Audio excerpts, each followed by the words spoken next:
तो आप बेटा देख सकते हैं अपनी स्क्रीन्स पर एक मॉडल आपके सामने दिया हुआ है, जिसमें लेफ़्ट साइड पर 4 ब्लॉक्स हैं, जिसमें 4 हेडिंग्स दी हुई हैं, context, composition, work design, process.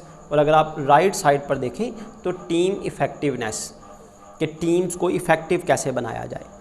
तो बेटा ये 4 डायमेंशन हैं, ये 4 वो एंगल्स हैं जिस हवाले से आप वर्कआउट करके, फोकस करके अपनी टीम्स को इफ़ेक्टिव बना सकते हैं, सक्सेसफुल बना सकते हैं। तो सिर्फ टीम बनाना ही काम नहीं है, बल्कि टीम को सक्सेसफुल बनाना, ये जो बिहेवियरल मैनेजर्स हैं, जो बिहेवियर्स को अंडरस्टैंड करते हैं, जो ऑर्गेनाइजेशन को सक्सेसफुल बनाना चाहते हैं, जो मैनेजर्स हैं, वो इन एंगल्स पर, इन डायमेंशंस में वर्कआउट करके अपनी टीम्स को सक्सेसफुल बना सकते हैं। मतलब टीम्स को जो टारगेट दिए जाएं, टीम्स उन्हें सक्सेसफुली अचीव करें। That is the aim of managers, not only the making of teams, the establishment of team. Our target is to make team successful. तो टीम किस तरह इफ़ेक्टिव बनाई जा सकती है बेटा, आप ये अपनी स्क्रीन्स पर देख सकते हैं। सबसे पहले लिखा हुआ बेटा फर्स्ट ब्लॉक में लिखा हुआ जी कॉन्टेक्स्ट, कि आप कॉन्टेक्स्ट के हवाले से इन चीज़ों पर फोकस करें। Adequate resources, leadership and structure, climate of trust, performance evaluation and reward system.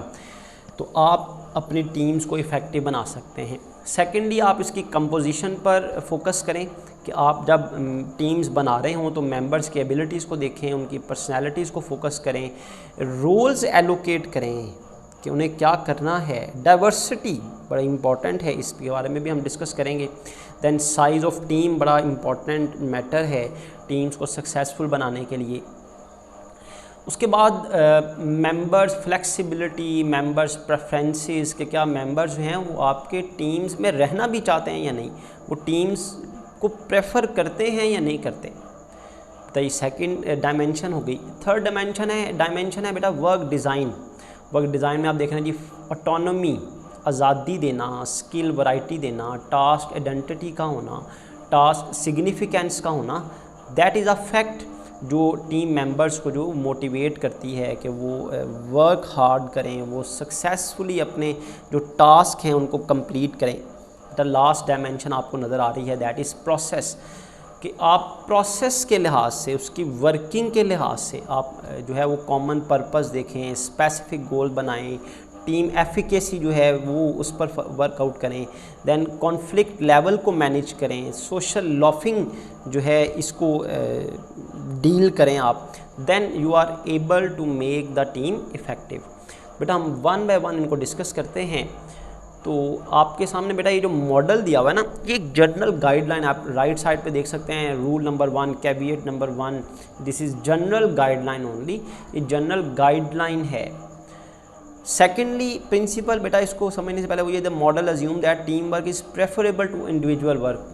Understood सी बात है, इस चैप्टर का फोकस ही ये है कि इंडिविजुअल टास्क देने के बजाय आप टीम्स को टास्क दें, टीम्स बनाकर टास्क जो है वो असाइन करें, तो आप बेटर रिजल्ट्स जो हैं वो हासिल कर सकते हैं। तो बेटा सबसे पहले हम जो टीम इफ़ेक्टिवनेस की जो फर्स्ट डायमेंशन है कॉन्टेक्स्ट, उस पर मूव करते हैं।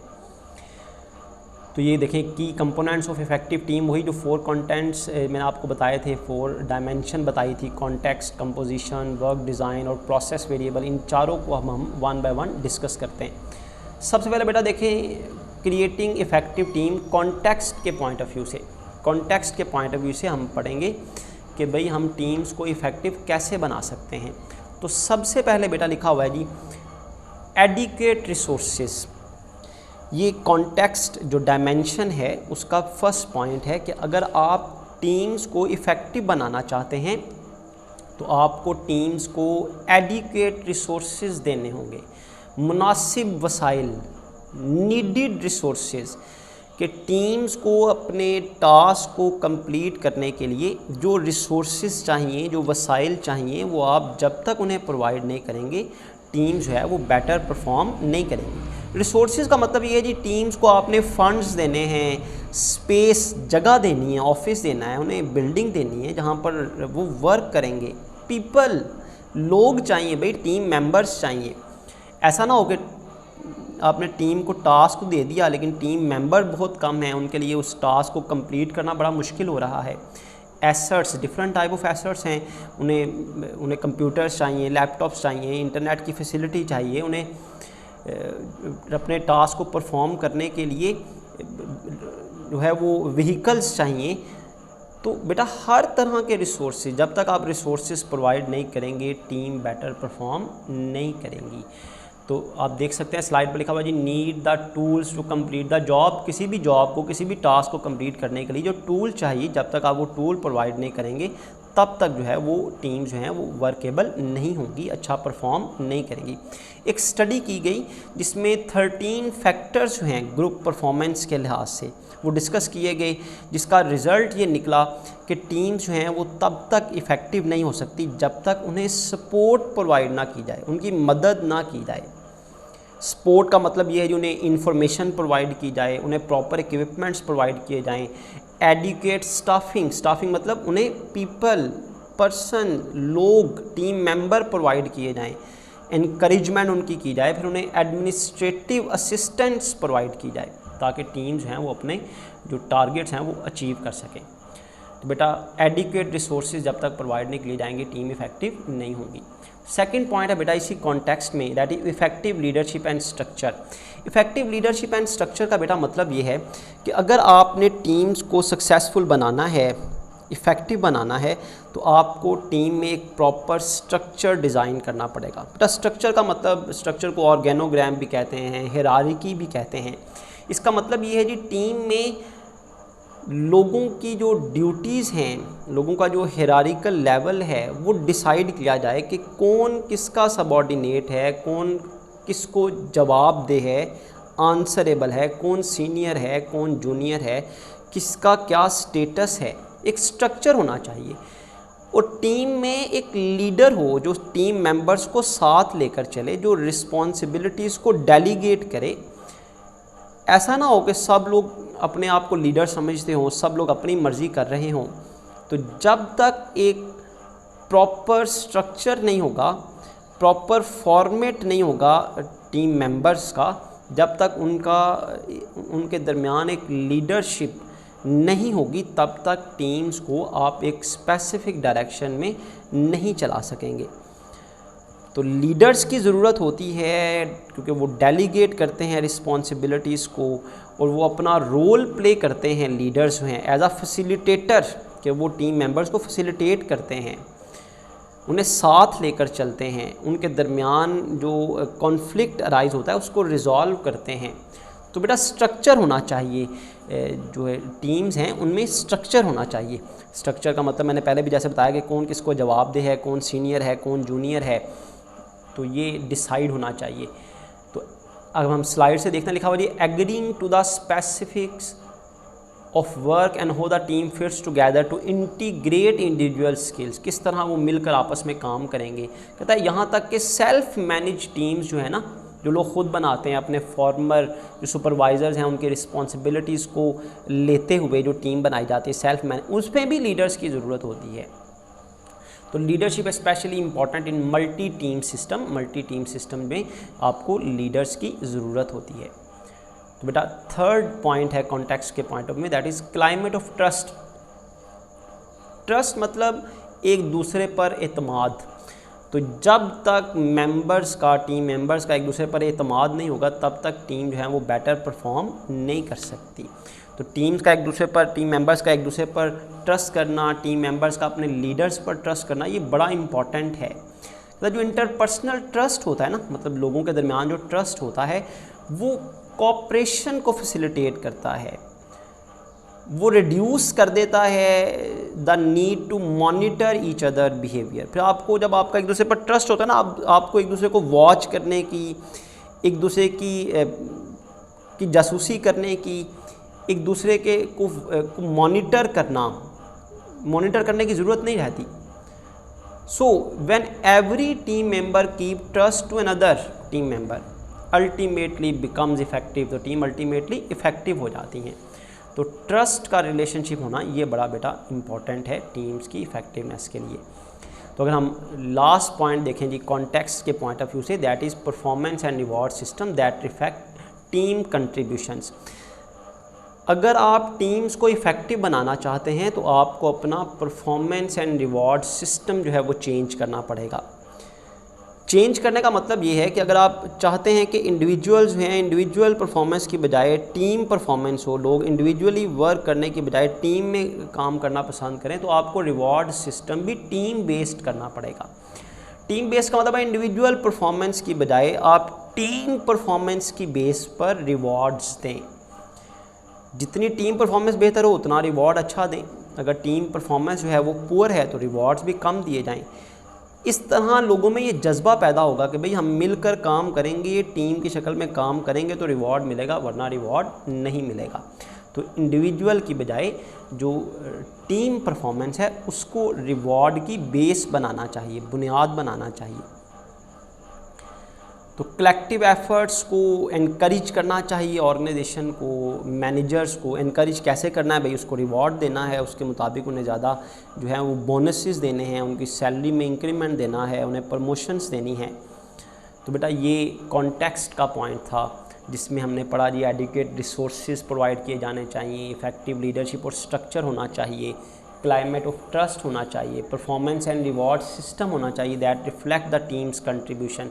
तो ये फर्स्ट बेटा डायमेंशन थी। जैसा कि हमने देखा जी टोटल 4 डायमेंशन थी, context, composition, work design and process. तो हमने फर्स्ट जो कंपोनेंट है, जो डायमेंशन है वो पढ़ ली, कॉन्टेक्स्ट। द सेकेंड पॉइंट है दैट इज़ कंपोजिशन, तश्कील के टीम्स की तश्कील, कंपोजिशन कैसी होनी चाहिए। तो कंपोजिशन के पॉइंट ऑफ व्यू से हमें वो जो हैं वो स्टेप्स बताए गए हैं, जो अगर मैनेजर इन स्टेप्स को अप्लाई करेगा तो टीम जो हैं वो इफ़ेक्टिव हो सकती हैं। जिसमें बेटा कंपोजिशन के पॉइंट ऑफ व्यू से फर्स्ट स्टेप है दी एबिलिटीज़ ऑफ मेंबर्स।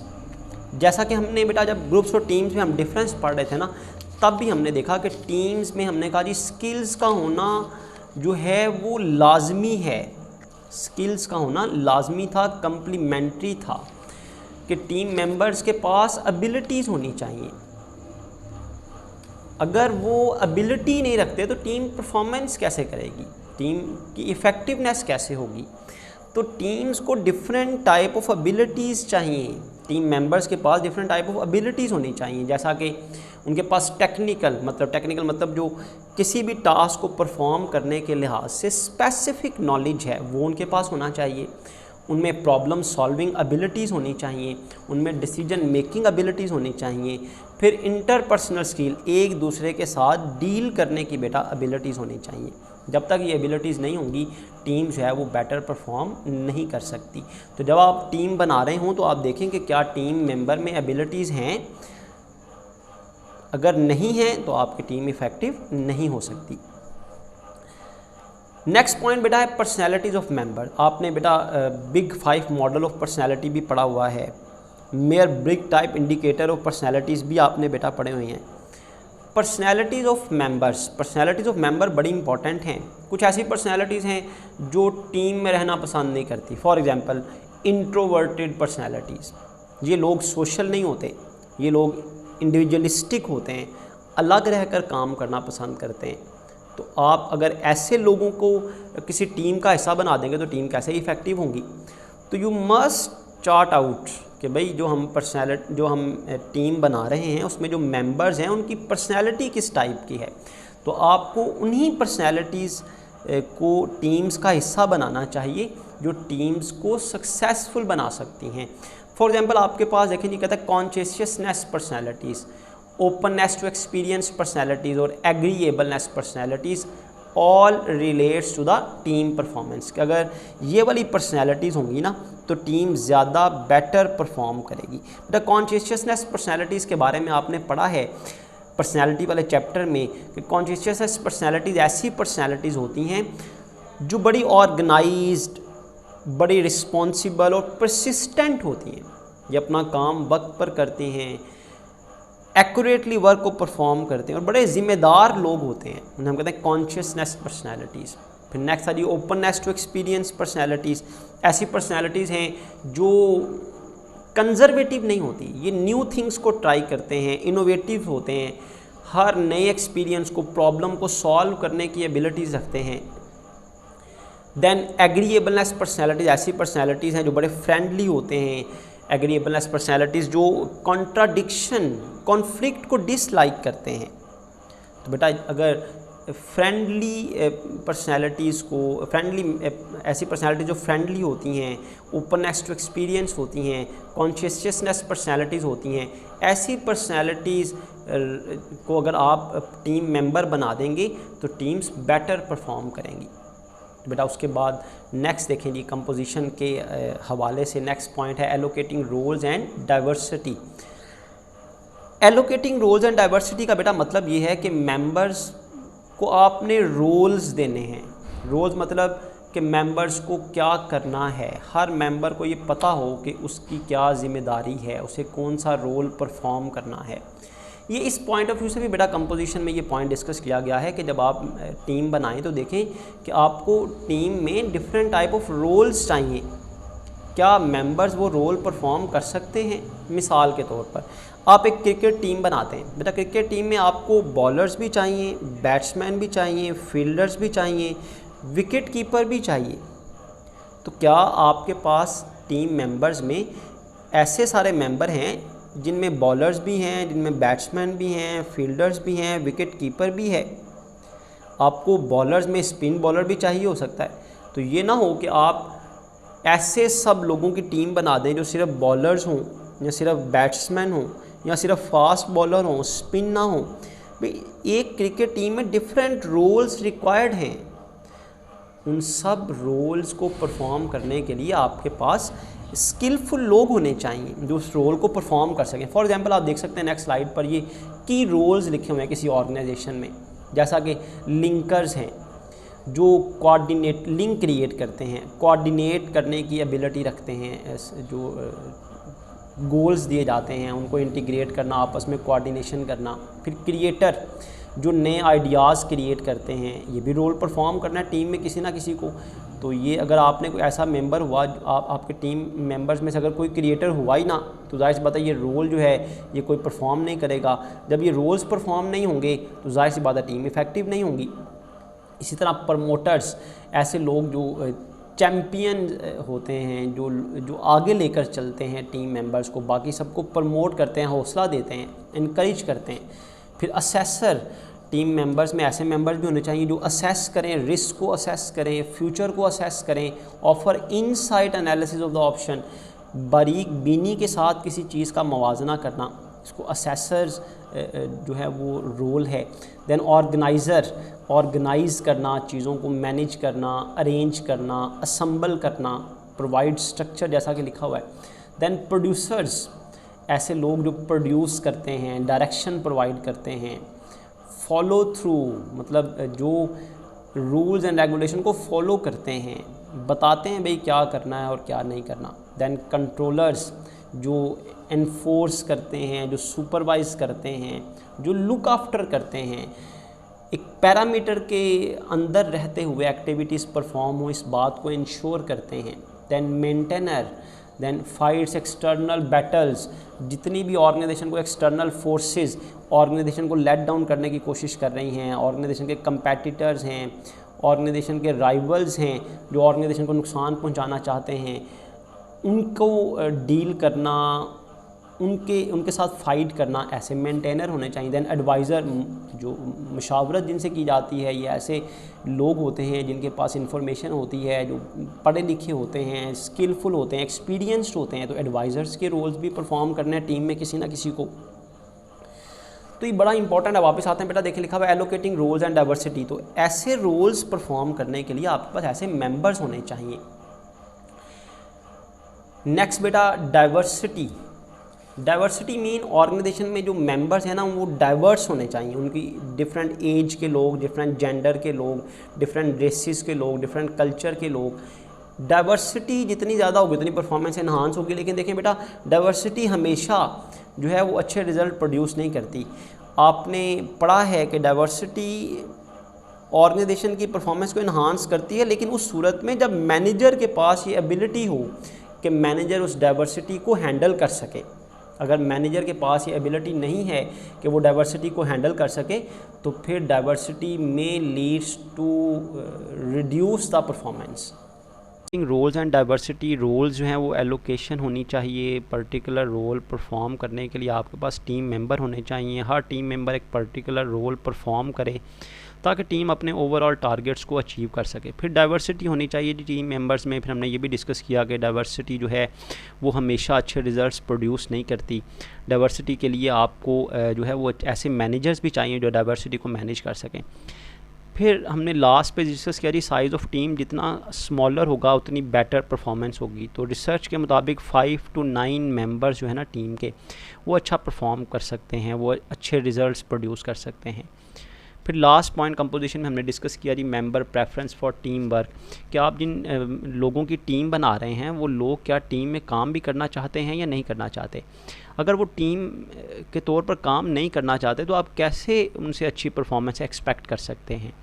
तो पहले तो आपको लोगों को एक तो मोटिवेट करना है, फिर उन लोगों की टीम बनानी है जो वाकई टीम में रहना, कलेक्टिविज़म कल्चर को अडॉप्ट कर सकें, मतलब मिलकर काम करने को लाइक करते हों। तो members preference for team work, ये भी हमने लास्ट क्लास में डिस्कस किया कि रोल जैसे हमने लास्ट क्लास में डिस्कस किए थे जी। आज हम थर्ड जो कंपोनेंट है वर्क डिज़ाइन, इसके बारे में पढ़ेंगे। जैसा कि आपको मैं दोबारा से दिखा दूं कि की कंपोनेंट्स 4 थे, context, composition, work design and process variables. Context और कंपोजिशन हम प्रीवियस लेक्चर में डिस्कस कर चुके हैं, उसका लिंक भी मैंने आपको सेंड कर दिया है। आप यूट्यूब चैनल पे भी उसको दोबारा से देख सकते हैं अगर आप रिवाइज़ करना चाहते हैं। तो आज हम डिस्कस करने जा रहे हैं जी वर्क डिज़ाइन और प्रोसेस वेरिएबल, जिसके साथ ही हमारा ये टॉपिक भी कंप्लीट हो जाएगा और ये चैप्टर भी इंशाल्लाह ताला कंप्लीट हो जाएगा। तो चलते हैं जी वर्क डिज़ाइन पर। वर्क डिज़ाइन का मतलब ये है जी कि अगर आप अच्छे रिज़ल्ट्स टीम से लेना चाहते हैं तो आपको टीम मेंबर्स के दरमियान वर्क को असाइन करना है। फिर ना सिर्फ आपने उनके दरमियान टास्क असाइन करने हैं, वर्क असाइन करना है, बल्कि उनको पैटर्न भी बताना है कि इस तरह आपने अपना काम कंप्लीट करना है। तो वर्क डिज़ाइन का मतलब है जी कि team member which type of work are assigning to the team member and what is the pattern of work. Work का पैटर्न क्या होगा, तरीक़ाकार क्या होगा। तो इसके बारे में डिफरेंट पॉइंट्स हैं जो हम डिस्कस करते हैं वर्क डिज़ाइन के हवाले से। सबसे पहले जी फ्रीडम एंड ऑटोनॉमी। भाई फ्रीडम एंड ऑटोनॉमी का मतलब ये है कि आज़ादी देना, इन ऑटोनॉमी मतलब बाइख्तियार बनाना, कि क्या टीम मेंबर्स को आपने आज़ादी दी हुई है, उन्हें इंडिपेंडेंस दी हुई है, ऑटोनॉमी दी हुई है कि वो आज़ादी से काम कर सकें, या वो इंटरडिपेंडेंट है, एक दूसरे पर इन्हिसार करते हैं, एक दूसरे पर डिपेंडेंट हैं। एबिलिटी टू वर्क इंडिपेंडेंटली, जितनी आप उन्हें आज़ादी देंगे, जितनी ऑटोनॉमी देंगे, इससे उनका कॉन्फिडेंस बूस्ट होगा और वो ज़्यादा बेटर परफॉर्म करेंगे। तो इंडिपेंडेंट टास्क देना, फ्रीडम देना, that will enhance the performance of teams. Ability to work independently, when dependents work eliminate and member will work on their behalf with proper autonomy, then team will be more effectively। जितना आप उनको आज़ादी देंगे, बाइख्तियार बनाएंगे, उतना वो better perform करेंगे। तो वर्क डिज़ाइन के हवाले से फर्स्ट पॉइंट था जी मेंबर्स की freedom and autonomy. Second point है जी स्किल वैरायटी। स्किल वैरायटी का मतलब ये है कि जो मेंबर्स हैं, जो टाइप ऑफ टास्क है that require different skills and talent, ability to use different skills and talent. It means every member of team must have different type of skills for effectiveness of team। जब तक members में different type of skills नहीं होंगी, क्योंकि type of task भी different type का होता है, काम की नेचर भी डिफरेंट होती है, उसको परफॉर्म करने के लिए स्किल भी डिफरेंट रिक्वायर्ड होती हैं। तो मेंबर्स के पास डिफरेंट स्किल्स होनी चाहिए, डिफरेंट टाइप ऑफ टैलेंट होना चाहिए, ताकि हर काम को स्किलफुल पर्सन, टैलेंटेड पर्सन अपने हुनर के मुताबिक, अपने एक्सपीरियंस के मुताबिक वर्क को परफॉर्म कर सकें। तो स्किल वैरायटी का क्या मतलब हुआ जी, ability to use different skills and talents. Members में ये एबिलिटी हो कि वो डिफरेंट स्किल्स का यूज़ करके, टैलेंट्स का इस्तेमाल करके किसी टास्क को कंप्लीट कर सकें। तो ये सेकंड पॉइंट हो गया जी वर्क डिज़ाइन के हवाले से। थर्ड पॉइंट है जी task identity. Task identity, task की शनाख्त।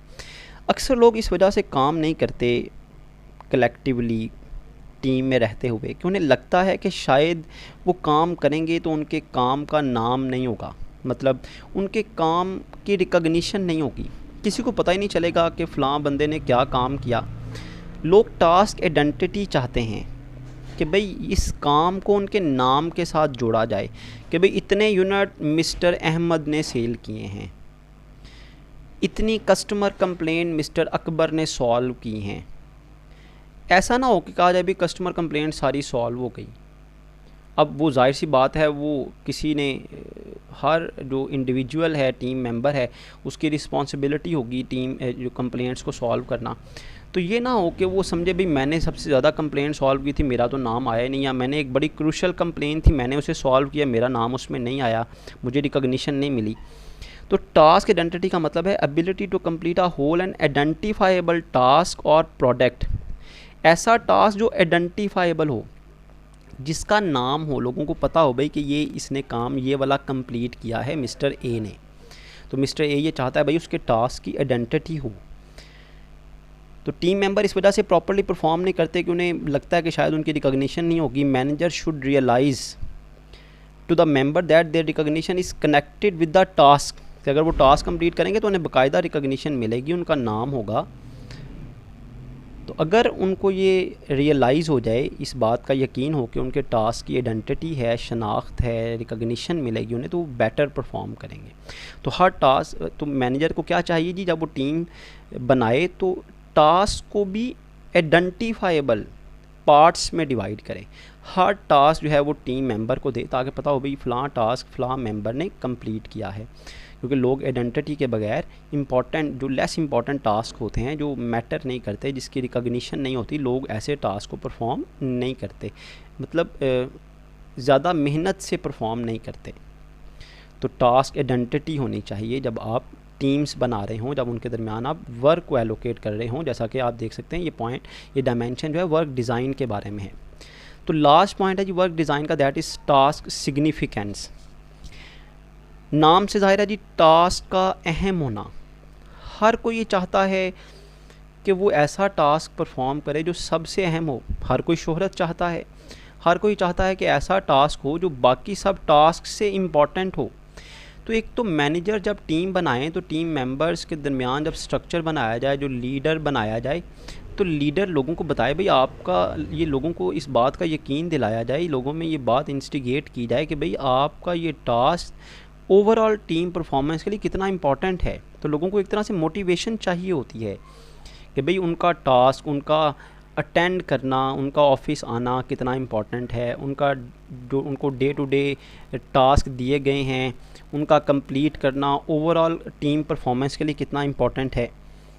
तो लोग जो है ना टीम में उस टास्क को करना पसंद करते हैं जिनका सब्सटेंशियल इम्पैक्ट होता है। सब्सटेंशियल इम्पैक्ट, अहम असर, कंसीडरेबल इम्पैक्ट होता है, जिसके बारे में वो समझते हैं भाई, उनको ये पता हो कि भी आज अगर मैं ऑफिस ना गया, मैंने अपना टास्क कंप्लीट ना किया, तो ओवरऑल जो टीम की परफॉर्मेंस है वो जो है वो लोअर हो जाएगी। तो टास्क की सिग्निफिकेंस बड़ी इंपॉर्टेंट है। तो for effectiveness of team, manager should realise member that this task is very important for the organisation, this task has very significance. तो when members realises this thing then the team will be effective. तो जब members को ये बात realise हो गई ना कि भाई उनका टास्क बड़ा इंपॉर्टेंट है, उनका ऑफिस जाना कितना इंपॉर्टेंट है ओवरऑल टीम की परफॉर्मेंस के लिए, तो वो कभी भी ऑफ नहीं करेंगे, एब्सेंट नहीं होंगे, कभी भी वो लेज़ी नहीं होंगे, वो विजिलेंटली अपना टास्क जो है वो परफॉर्म करेंगे। तो ये एक मैसेज भी है कि मैनेजर को जब वर्क असाइन करें तो हर मेंबर को ये रियलाइज़ करवाए कि भाई आपका टास्क बड़ा इंपॉर्टेंट है। तो ये 4 पॉइंट्स हो गए जी वर्क डिज़ाइन के पॉइंट ऑफ व्यू से। तो 4 पॉइंट्स से जी 4 डायमेंशन ही टीम को इफ़ेक्टिव बनाने के लिए, एक कॉन्टेक्स्ट, एक composition, then work design, last key component, last dimension, वो एरिया जहाँ पर आपको वर्क करना है टीम को इफ़ेक्टिव बनाने के लिए, that is process variables. Who to perform the task, process variable, process में जो वेरिएबल्स हैं उन पर वर्क किया जाए ताकि टीम्स की परफॉर्मेंस जो है वो इन्हांस हो। अब प्रोसेस वेरिएबल्स कौन से हैं जी? सबसे पहला है जी commitment to a common purpose. भाई टीम्स का मकसद ये नहीं है कि आपने इंडिविजुअल टास्क दे दी और इंडिविजुअल टास्क की इवैल्यूएशन हो गई। टीम्स बनाने का मकसद ये है कि कॉमन जो गोल्स हैं, जो ओवरऑल ऑब्जेक्टिव्स हैं वो अचीव किए जाएं। तो ये बड़ा इम्पॉर्टेंट है कि टीम मेंबर्स को की कमिटमेंट हो कॉमन पर्पस के लिए। मतलब ये ना हो कि फॉर एग्जांपल एक क्रिकेट टीम है तो एक हर बैट्समैन ये कोशिश करे भाई उसकी स्कोर अच्छी हो जाए, वो 50 स्कोर कर ले, चाहे 100 बॉल्स पे कर ले, या बॉलर ये कोशिश करे भाई उसकी 3 विकेट्स वो आज गेन कर ले, चाहे वो रन जितनी मर्जी जो है वो ले ले। ऐसा नहीं होना चाहिए। हर किसी को कॉमन गोल क्या है? मैच विन करना। अगर मैच विन करने के लिए रिक्वायर्ड ये है जी कि वो बॉल ज़्यादा बीट करे, विकेट्स इंपॉर्टेंट नहीं हो फॉर एग्जांपल, तो उसे क्या करना है? उसे अपने विकेट्स को छोड़कर बॉल ज़्यादा बीट करनी है, कम रन देने हैं। तो कॉमन पर्पस पर जब तक टीम मेंबर इकट्ठे नहीं होंगे तब तक टीम अच्छे रिजल्ट्स प्रोड्यूस नहीं कर सकती।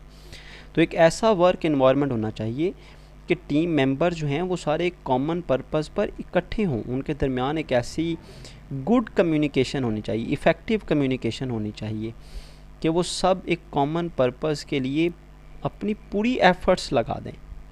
तो members of successful team put a team work, put a joint effort in discussing, in shopping and in agreeing on a purpose that belongs to them collectively and individually। वो सब इकट्ठे होते हैं, इकट्ठे मेहनत करते हैं, इकट्ठे डिस्कस करते हैं, इकट्ठे जो है वो शेप करते हैं चीज़ों को, एग्री होते हैं कि वो मिलकर काम करेंगे। कॉमन पर्पस का होना बड़ा ज़रूरी है। A team characteristics of reflecting on and adjusting the members, कि वो अपने आप को एडजस्ट करें मास्टर प्लान के ऊपर, कि जो ओवरऑल गोल है उसके लिए वो सब इकट्ठे हों। तो create a common purpose that provide direction, इससे उन्हें डायरेक्शन मिलेगी, उन्हें किस हिम्मत में काम करना है। फिर टीम मेंबर्स में कॉमन पर्पस का मतलब रिफ्लेक्सिटी होनी चाहिए ना, कि वो अपने आप को एडजस्ट करें, जैसा ही ओवरऑल प्लान चेंज हो वो अपने आप को चेंज करें, अपने मतलब अपने टारगेट्स को फोकस ना करें, पर्सनल रिकॉग्निशन के लिए या अपने इंडिविजुअल गोल ना सेट कर लें, वो कॉमन पर्पस के लिए वर्क करें। तो ये फर्स्ट पॉइंट हो गया जी प्रोसेस का। सेकंड पॉइंट है establishment of specific team goals. देखिए हमने इससे जब प्रीवियस चैप्टर जो मोटिवेशन का है उसमें भी हमने पढ़ा था गोल सेटिंग थ्योरी, जिसमें हमने MBO मैनेजमेंट बाय ऑब्जेक्टिव भी पढ़ी थी, कि गोल्स जो है ना वो बड़े स्पेसिफिक होने चाहिए, मेजरेबल होने चाहिए, रियलिस्टिक मतलब ऐसे गोल होने चाहिए जो अचीवेबल भी हों, जिनका हकीकत से ताल्लुक़ हो। ये नहीं कि गोल सेट कर दिए और मेंबर्स में इतनी एबिलिटीज़ ही नहीं हैं, या हकीकत में ये मुमकिन ही नहीं है कि इतने हैवी, इतने जो हाई टारगेट्स को अचीव किया जाए। तो रियलिस्टिक गोल होने चाहिए, चैलेंजिंग होने चाहिए। तो गोल सेटिंग में हमने ये पढ़ा था जितने डिफ़िकल्ट गोल होंगे, जितने चैलेंजिंग गोल होंगे, उतने मेंबर्स जो हैं वो हार्ड वर्क करेंगे, उतने फोकस्ड होकर काम करेंगे। तो गोल्स का स्पेसिफिक होना मतलब क्लियर होना, मेजरेबल, ऐसे गोल जिनको मेजर किया जाए कि भाई हमें कितने, फॉर एग्जांपल ये ना बताया जाए भाई कि आपने नंबर ऑफ़ यूनिट सेल करने हैं, ज़्यादा यूनिट सेल करने हैं, बताया जाए भाई आपने लास्ट ईयर में 1 लाख यूनिट बेचे थे, इस बार आपको 1,20,000 यूनिट्स बेचने हैं। तो ये स्पेसिफिक है कि भाई हमें पिछले साल के मुकाबले में 20,000 ज़्यादा बेचने हैं।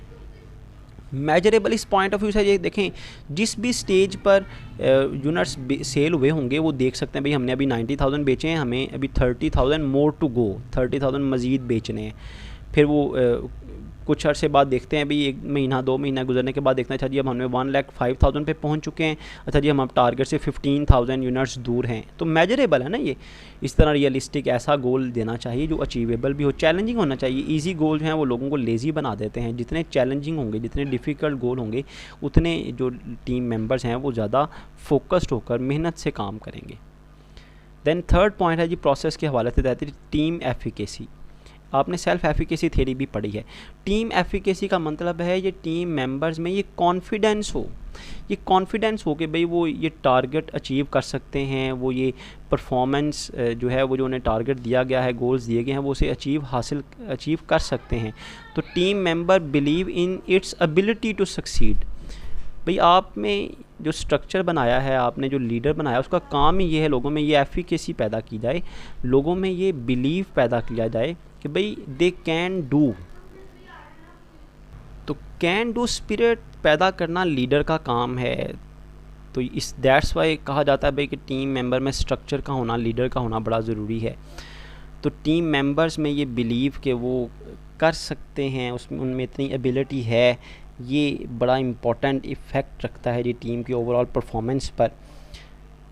सच team whose member have technical and interpersonal skill are more likely to develop a confidence and firm belief. जिनमें कॉन्फिडेंस ज़्यादा होता है, जो मिलकर काम करने की एबिलिटी रखते हैं, जिनमें लोगों के साथ कम्युनिकेट करने की, लोगों के साथ एडजस्ट करने की सलाहियतें होती हैं, वो लोग अच्छा परफॉर्म करते हैं। नेक्स्ट पॉइंट देखें जी प्रोसेस के हवाले से, वो है मेंटल मॉडल्स। मेंटल मॉडल्स का मतलब ये है, अगर मैं आसान लफ्ज़ों में आपको बताऊं तो मेंटल मॉडल्स का मतलब ये है जी जो टीम मेंबर्स हैं ना, उनको हर टीम मेंबर को प्रॉपर ट्रेनिंग प्रोवाइड की जाए। एक मैप हो, एक रोड मैप हो जो सारे मेंबर्स के माइंड में क्लियर हो कि how to perform the task. अगर हर मेंबर ने अपने माइंड में अपना तरीका बनाया होगा, अपना एक मेंटल मॉडल बनाया होगा, तो कॉमन पर्पस कैसे अचीव हो सकेगा। तो मेंटल मॉडल का मतलब है हर मेंबर के पास प्रॉपर इंफॉर्मेशन हो, गाइडलाइन हो कि भाई उसे टारगेट को कैसे हासिल करना है। हर कोई अपने अपने तरीके से काम ना करे। इसके लिए फिर ज़रूरी क्या है, इसके लिए ज़रूरी ये है कि बाकायदा उन्हें ऐसी ट्रेनिंग प्रोवाइड की जाए। टीम बनाने के बाद या टीम बनाने से पहले बाकायदा मैनेजर उन्हें गाइड करे, ट्रेन करे कि भाई आपने इस टास्क को कैसे अचीव करना है, कौन सा रास्ता अपनाना है टारगेट्स को हासिल करने का, वर्क को परफॉर्म करने का। तो ये मेंटल मैप, मेंटल मॉडल, तरीक़ाकार, ये सारे मेंबर्स का एक जैसा होना चाहिए, तभी कॉमन पर्पस है, कॉमन जो गोल्स हैं वो हासिल हो सकते हैं। नेक्स्ट पॉइंट है जी आप manage level of conflict. Conflict का मतलब है झगड़ा, आपस में इख्तलाफ। देखें हम कॉन्फ्लिक्ट के चैप्टर में भी पढ़ेंगे कि इख्तलाफ हमेशा नुकसानदेह नहीं होता, बल्कि ज़्यादातर सिचुएशन में, स्टडीज़ में ये रिसर्च की गई है कि कॉन्फ्लिक्ट का होना ज़रूरी है, लेकिन एक मैनेज लेवल, एक हद तक कॉन्फ्लिक्ट जो है वो आपकी परफॉर्मेंस को इन्हांस करता है। अब कॉन्फ्लिक्ट का मतलब ये नहीं कि लोग एक दूसरे के गिरेबान पकड़ लें, एक दूसरे पर तंजो मजाक करें, लोग एक दूसरे को लेट डाउन करने की कोशिश करें, लोग बैक बाइटिंग करें, लोग ग्रुपिंग बना लें। कॉन्फ्लिक्ट का यहाँ मतलब नहीं है। कॉन्फ्लिक्ट का यहाँ मतलब ये है जी कि राय का इख्तलाफ, काम करने के तरीके पर इख्तलाफ, ज़ाती दुश्मनी नहीं, लोगों का एक दूसरे पर ज़ाती रंजिश की वजह से एक दूसरे के ख़िलाफ़ जाना, सही बात को भी गलत कहना, ऐसा इख्तलाफ नहीं। इख्तलाफ इस बात पर कि टास्क कैसे परफॉर्म करना है। हर किसी के माइंड में अपनी अपनी राय होती है, हर किसी का अपना अपना एक्सपीरियंस होता है। जब तक ये इख्तलाफ नहीं होगा ना, लोग अपने अपने पॉइंट ऑफ व्यूज़ को शेयर नहीं करेंगे, तब तक एक बेस्ट वे आउट सामने नहीं आएगा। तो मैनेज लेवल ऑफ कॉन्फ्लिक्ट का मतलब यहाँ पर यह है कि लोगों में इख्तलाफ राय होगी, लोग उसे शेयर करेंगे, फिर एक कॉमन पॉइंट पर एग्री हो जाएंगे, या सबकी राय सुनने के बाद जो टीम लीडर होगा वो एक पॉइंट पर सबको कहेगा भाई ये इस तरह से टास्क परफॉर्म किया जाएगा। तो ज़्यादा उम्मीद है कि आप अच्छे रिज़ल्ट्स हासिल कर सकते हैं, रैदर दैन कि कोई एक या टीम लीडर कोई एक टास्क दे दे, एक टारगेट सेट कर दे या एक वे आउट बता दे और सारे चुप करके उस पर अमल करना शुरू कर दें और एंड पर रिज़ल्ट्स जो हैं वो आपकी उम्मीद के बरक्स हों। तो लोगों को ये हक होना चाहिए कि वो अपनी राय का इजहार करें, बेशक इख्तलाफ हो उनके दरमियान आपस में, लेकिन कम अज़ कम वो शेयरिंग करें। शेयरिंग करने से बेस्ट जो डायरेक्शन है वो जो है आप डायग्नोज कर सकते हैं। तो task conflict are helpful. Task conflict का मतलब है हो टू परफॉर्म द टास्क, जबकि जो इंटरपर्सनल कॉन्फ्लिक्ट हैं, ज़ाती रंजिशें हैं, ज़ाती इख्तलाफात हैं, ज़ाती इख्तलाफात की वजह से लोगों को एक दूसरे की ज़ात अच्छी नहीं लगती, दैट्स वाई वो क्या करते हैं, उस अपने दुश्मन की सही बात को भी गलत कह देते हैं। तो इंटरपर्सनल कॉन्फ्लिक्ट नहीं होना चाहिए। तो मैनेज लेवल ऑफ कॉन्फ्लिक्ट का मतलब है टास्क कॉन्फ्लिक्ट जो है वो होने चाहिए, इंटरपर्सनल कॉन्फ्लिक्ट नहीं होने चाहिए। लास्ट पॉइंट प्रोसेस के हवाले से है जी, मिनिमाइज़ द सोशल लॉफिंग। ये बड़ा एक चैलेंज है टीम लीडर के लिए भी, ऑर्गेनाइजेशंस के लिए भी, मैनेजर्स के लिए भी, कि वो सोशल लॉफिंग को कंट्रोल करें। कुछ लोग जो लेज़ी होते हैं, जो टास्क को परफॉर्म करना नहीं चाहते, जिनका पॉजिटिव बिहेवियर नहीं होता, पॉजिटिव एटीट्यूड नहीं होता, पॉजिटिव थिंकिंग नहीं होती, जो नैरो माइंडेड लोग होते हैं, या जो जैसे हमने पर्सनालिटी टाइप पढ़ी थी कि एक्स पर्सनालिटी के जो लोग हैं।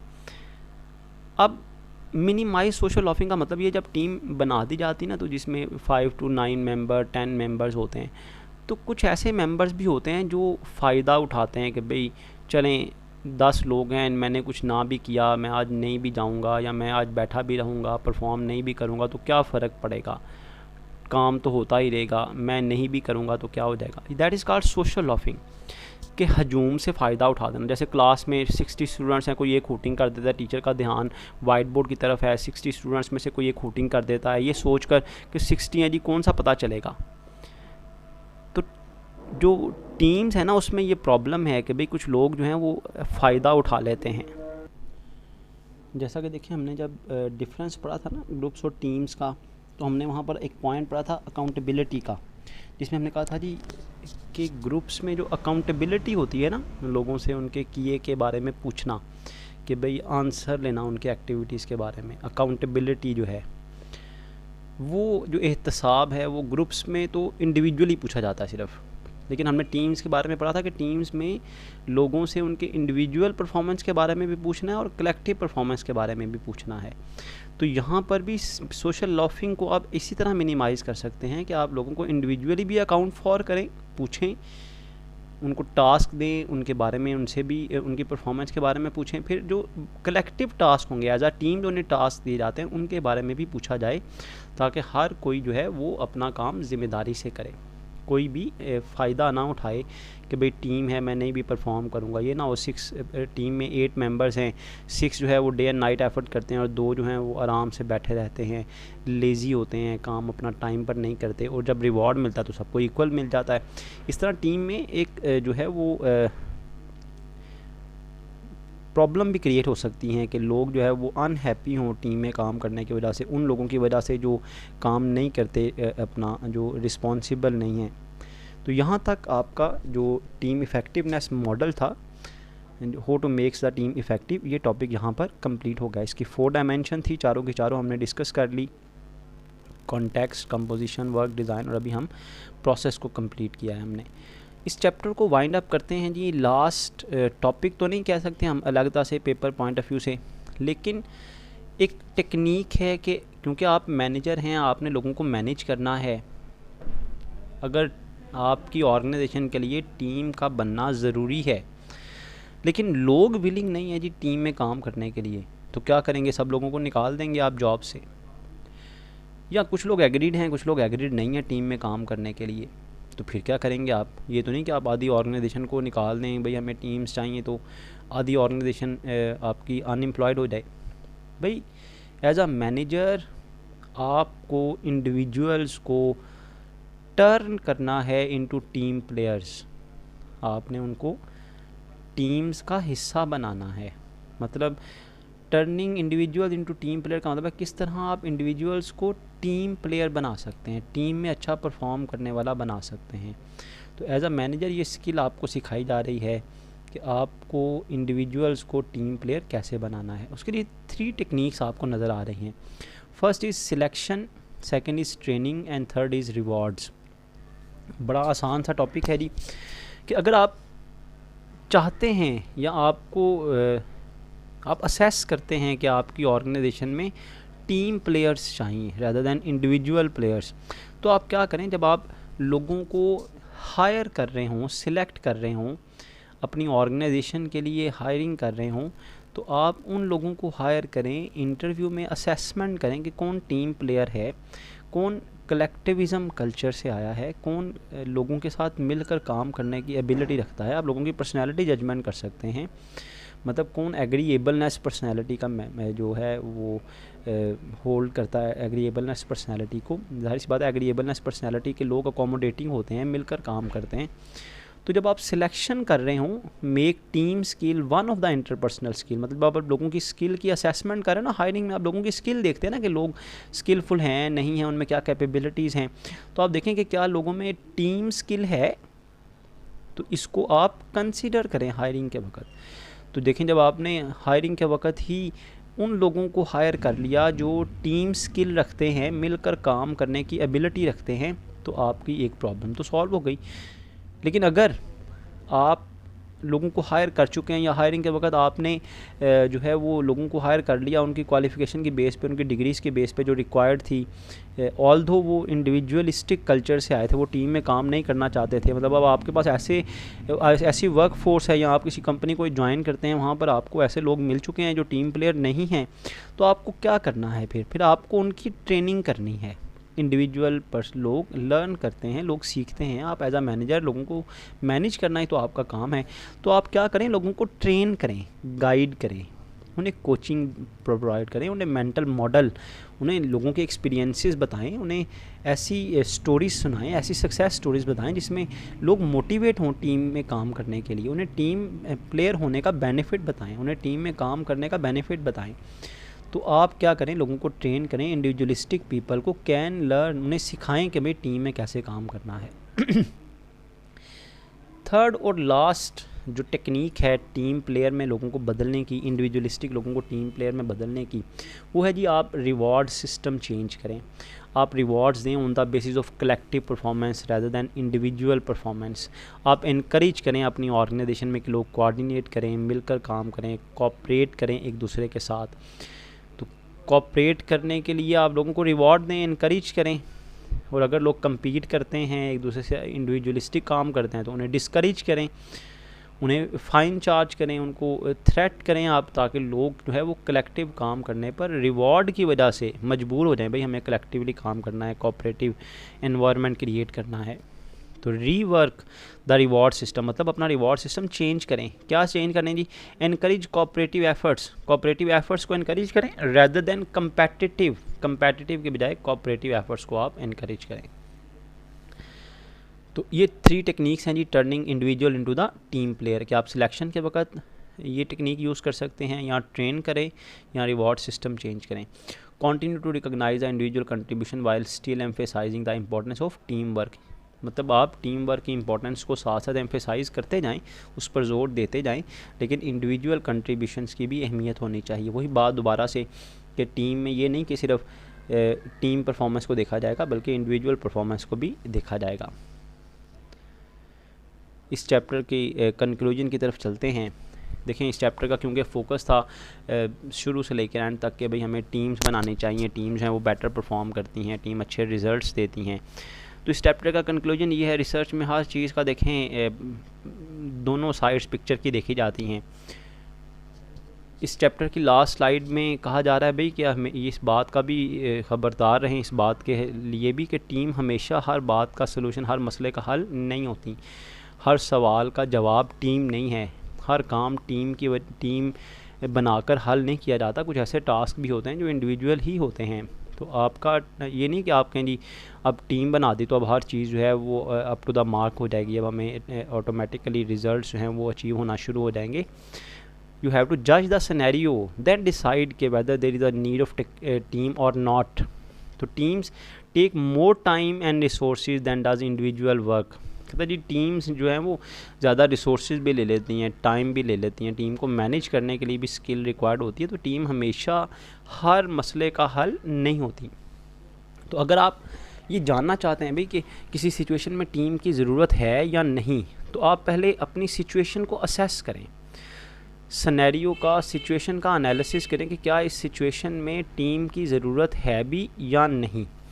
तो कैसे आप अपनी सिचुएशन को टेस्ट करेंगे, कैसे आप सिनेरियो को टेस्ट करेंगे? तो पहली टेक्निक ये देखें भाई, is the work is complex, कि क्या काम इतना मुश्किल है कि इसके लिए टीम बनाने की ज़रूरत है। अगर कोई काम बड़ा सिंपल सा है, उसके लिए आपको टीम की ज़रूरत नहीं है, कोई अकेला शख्स भी उस टास्क को अच्छी तरह परफॉर्म कर सकता है, तो there is no need of making the team. तो फर्स्ट हम कम्प्लेक्सिटी ऑफ वर्क देखेंगे। कम्प्लेक्सिटी ऑफ वर्क जो है ये फर्स्ट पॉइंट है कि आपको देखना है कि वर्क कम्प्लेक्स जितना ज़्यादा होगा उतनी टीम की ज़रूरत ज़्यादा होगी, जितना जो है वर्क वो लेस कम्प्लेक्स होगा, आसान होगा, उसके लिए टीम की ज़रूरत नहीं होगी। सेकेंडली आपको ये देखना है कि क्या आपका जो वर्क है वो कॉमन पर्पस है, मतलब ऐसा टास्क जो लोगों के लिए कॉमन हो, जो सब लोग समझे भाई अगर हम मिलकर करेंगे तो हम ये कॉमन टास्क अचीव कर सकते हैं, कॉमन पर्पस हासिल कर सकते हैं। अगर कोई टास्क जो है वो कॉमन नेचर का नहीं है, हर किसी का अपना अपना कंसर्न है, तो वहाँ पर टीम की ज़रूरत नहीं है। तो does the work create a common purpose और set of goals for the group that is larger than the aggregate of the goals for the individuals.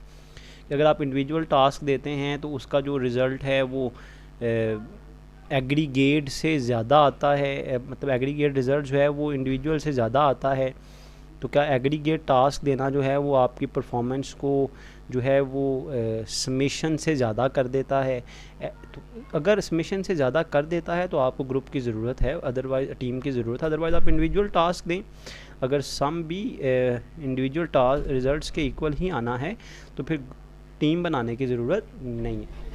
Third और लास्ट पर्सपेक्टिव है जिसमें आपने असेसमेंट करनी है कि क्या आपको टीम की ज़रूरत है या नहीं। That is are member of the group involve in interdependent task, कि क्या जो टास्क है वो इंटरडिपेंडेंट है, मतलब लोगों को एक दूसरे पर डिपेंड करना पड़ेगा किसी टास्क को परफॉर्म करने के लिए। अगर एक दूसरे पर डिपेंड करना पड़ेगा किसी टास्क को परफॉर्म करने के लिए तो फिर तो टीम की ज़रूरत है। लेकिन अगर कोई टास्क लोगों को इंडिपेंडेंट रखता है, लोग अपना अपना काम भी अगर करें तो उनका टास्क जो है, उनकी जो उनकी असाइनमेंट है वो कंप्लीट हो सकती है, तो फिर ग्रुप बनाने की ज़रूरत नहीं है। तो ग्रुप की ज़रूरत तब होगी जब ऐसे टास्क होंगे ऑर्गेनाइजेशन में जिसमें लोगों को मिलकर काम करना, इंटरडिपेंडेंट टास्क मिलकर काम करने की ज़रूरत होगी। वो एक दूसरे के साथ मिलेंगे, एक दूसरे पर इन्हिसार करेंगे, तो फिर वो टास्क जो है सक्सेसफुली कंप्लीट हो सकता है। तो ये 3 टेस्ट हैं जी, जिसके बाद आप डिसाइड करेंगे भैया आपको टीम बनानी चाहिए या नहीं। सबसे पहला जी कम्प्लेक्सिटी ऑफ वर्क, सेकंड है जी क्या क्या कॉमन पर्पस है या नहीं है, और थर्ड है कि क्या वो टास्क जो है वो इंटरडिपेंडेंट हैं या इंडिपेंडेंट हैं। अगर इंटरडिपेंडेंट होंगे तो ग्रुप की ज़रूरत है, टीम की ज़रूरत है, वरना ज़रूरत नहीं है। This is all about today's lecture and all about this chapter. इस चैप्टर में हमने सबसे पहले तो ग्रुप्स एंड टीम्स की डेफिनेशन पढ़ी, फिर ग्रुप्स और टीम में डिफरेंस पढ़ा, फिर हमने टीम इफ़ेक्टिवनेस मॉडल के बारे में पढ़ा, और लास्ट में हमने turning individual into the team. तो हमने इस चैप्टर के एंड पर फिर turning individual into the team player और be aware that teams are not always the answer. Team हमेशा जो है वो मुश्किल का हल नहीं होती, हमने ये पढ़ा। तो उम्मीद है आपको लेक्चर की समझ आई होगी बेटा। अल्लाह ताला हम सबको अपने हिफ्ज़-ओ-अमान में रखे। जज़ाकुमुल्लाह खैरा।